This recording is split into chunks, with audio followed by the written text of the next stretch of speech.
ఆ మర్రి విత్తనాన్ని శాస్త్రం చెప్తుంది. మర్రి విత్తనం ఏదైతుందో ఆ మర్రి విత్తనం ఎంత చాలా చిన్నగా ఉంటుంది. ఆవగింజ అంత ఉంటుంది. ఆవగింజ అంతటి ఆ విత్తనంలో ఆ చిన్నటి ఆ దాంట్లో ఆ బిందువులో అంత పెద్ద మహావృక్షం లీనమై ఉంది. అట్లాగే ఈ ప్రపంచంలో జ్ఞానం అనేది ఏదైతుందో జ్ఞానం అనే దాంట్లో చాలా చాలా సూక్ష్మమైనటువంటి జ్ఞానం ఏదైతుందో ఆ జ్ఞానంలో సర్వము విలీనమై ఉన్నది. కాబట్టి సర్వము విలీనమై ఉన్నదని చెప్పడానికి ఉదాహరణగా తీసుకున్నారు వటవృక్షం. అంటే గురువులు అనే వాళ్ళు సాధారణంగా వటవృక్షం కింద కూర్చోవడానికి తార్కాణం ఏంటి? ప్రతి వాడు కూడా ఒక వట వృక్షమే, తనను తాను రక్షించుకునేటువంటి ఒక స్థితికి ఏర్పడాలి. ఇప్పుడు ఊడలు ఉన్నాయి, ఊడలు వేరుగా రాలేదు కదా, దాంట్లో నుంచి వచ్చాయి. జ్ఞానం అనేది ఏదైతే ఉందో మనలో ఉంది. అది జ్ఞానం అనేది ఎక్కడుందో జ్ఞానం అక్కడ ఉందా వెతులాడుతున్నాం మనం కాదు, మనలోనే ఉంది. అది జ్ఞానాదేవహి కైవల్యం అంటాడు శాస్త్రంలో. అంటే జ్ఞానమే కైవల్యము. ఏమిటి జ్ఞానము?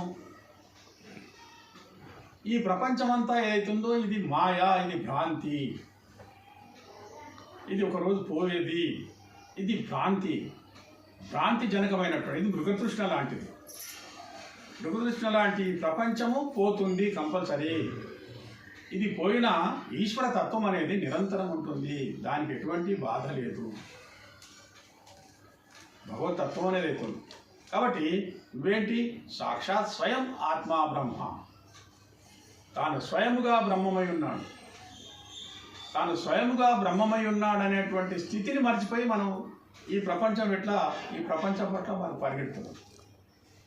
ఈ ఇల్లు నాది, ఈ ముంగిలి నాది, ఈ ఆస్తి నాది, ఈ ధనం నాది,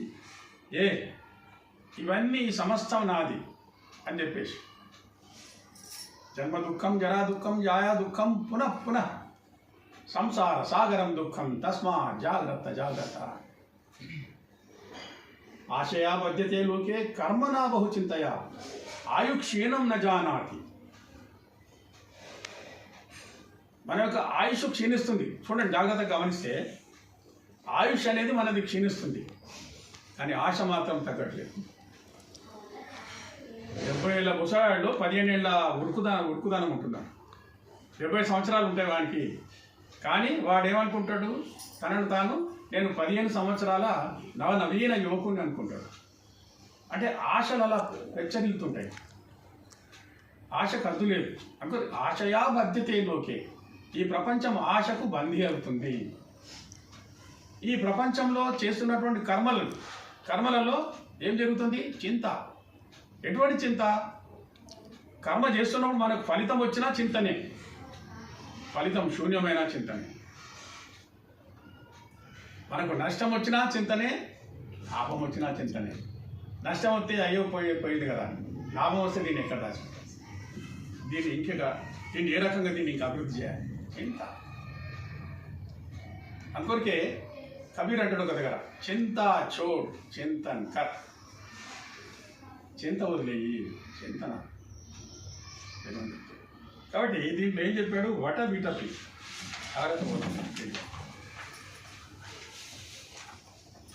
అంటే మర్రి చెట్టు యొక్క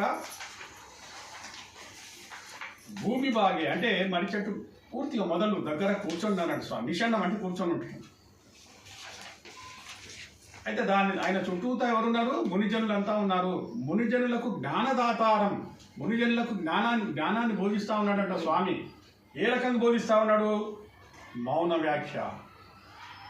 మొట్టమొదటి చెప్పేశాడు, మౌన వ్యాఖ్య ప్రకటిత పరబ్రహ్మతత్వం వివాహం.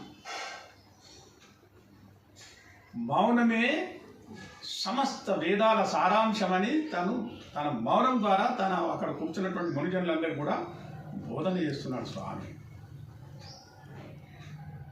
సకల ముని జనాన జ్ఞానదాతారమారాత్. వాళ్ళకు జ్ఞానాన్ని ఇవ్వడంలో పూర్తిగా తలమునకలై ఉన్నాడండి స్వామి. మరి ఎలా ఉన్నాడు ఆయన? త్రిభువన గురు విషయం.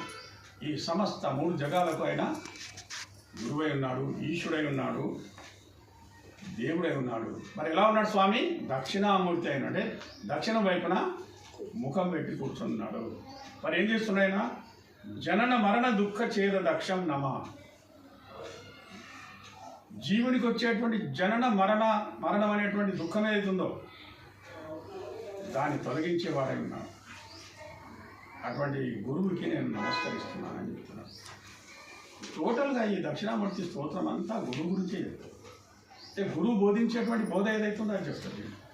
సూక్ష్మంలో మోక్షం అనే తీరుగా దక్షిణామూర్తి స్తోత్రం చిన్నది, కానీ పూర్తి వేదసారం అంతా దీనిలో విలీకృతమైనది.